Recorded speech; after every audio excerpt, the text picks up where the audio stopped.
And the other thing I find interesting is this whole idea of self-confidence. Because I remember I was listening to one of your talks, and you say sometimes you feel you have imposter syndrome.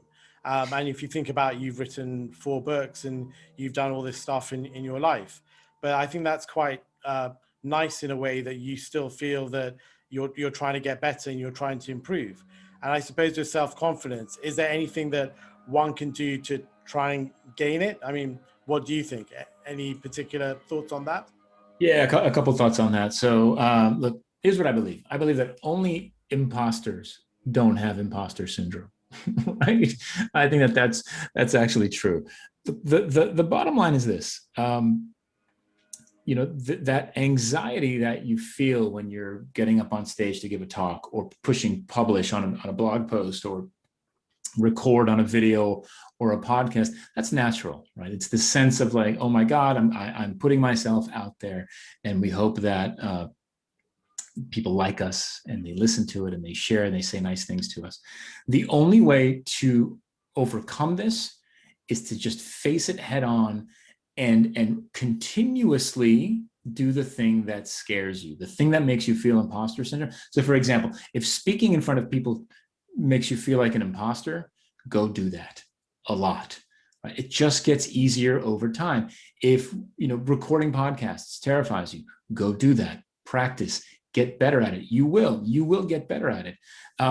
Look, one of the most amazing experiences of my life was getting to give a talk at the Barbican in London for a conference called Mind the Product.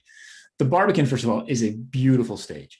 I think it's the auditorium we're in fits 2,500, 3,000 people. Most of the seats were filled. The stage has held up legends. David Bowie, just legendary people have set foot on that stage. And again, as a musician, that's a big deal for me. I like to stand on the same stage as some of these same folks, and I was giving a talk, and it's a talk that I knew that talk forwards and backwards. This was not the first time I'd given it. I'd rehearsed it. I'd given it in front of people, and you're getting out there and in front of 2,000 people to give this talk. And it's terrifying for about 30 seconds, right? It's terrifying. And then it's kind of like a roller coaster, you're going up, up, up, up, up, and then you crest. And as you start to go down, you're like, well, we're off, right? It's going to happen. So let's just figure it out. And so to me, it's practice, right? So you build up your self-confidence.